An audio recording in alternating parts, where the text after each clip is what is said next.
దానికి వెనకాల ఉన్న కారణం కూడా అదే.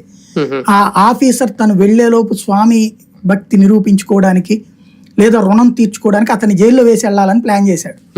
జగన్కి ఆ సంగతి తెలుసు, అవినాష్కి ఆ సంగతి తెలుసు.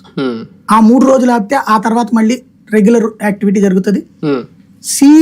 సుప్రీం కోర్టు చెప్పింది అది రామ్ సింగ్ తప్పని కదా, హైకోర్టు చెప్పింది రామ్ సింగ్ తప్పని, అతను తీసేయమని ఆదేశించింది.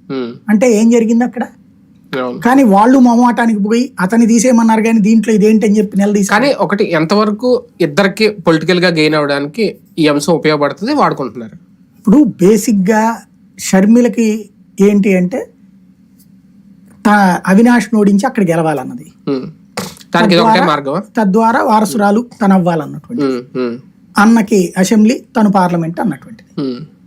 అదే సందర్భంలో సునీతకి ఏంటి ప్రాబ్లం అంటే తను ఇరుక్కోవాల్సినటువంటి అంశం. ఇప్పుడు సాక్ష్యాలు తారుమారు చేశారని భాస్కర్ రెడ్డి మీద అవినాష్ రెడ్డి మీద కేసు పెట్టారు. సునీత రెడ్డి మీద కూడా అదే పెట్టాలిగా లెక్క ప్రకారం. ఎందుకని? ఫోను కాగితం దాచేశారు కదా చివరిదాకా, దాని మీద ఫింగర్ ప్రింట్స్ ఉంటాయిగా, అవన్నీ పోయినట్టేగా. అంటే షర్మిల గెలిచినంత మాత్రాన సునీతను నరేష్ రాజశేఖర్ రెడ్డి సేవ్ అయిపోయినట్టు అయితే ఏం కాదు. ఇప్పటికే సేవ్ అయిపోయినట్టు. ముందే పెట్టాల్సింది కేసు పెట్టాలి మీద, ఫస్ట్ లో పెట్టాల్సిందే ఆగిపోయింది. అంటేనే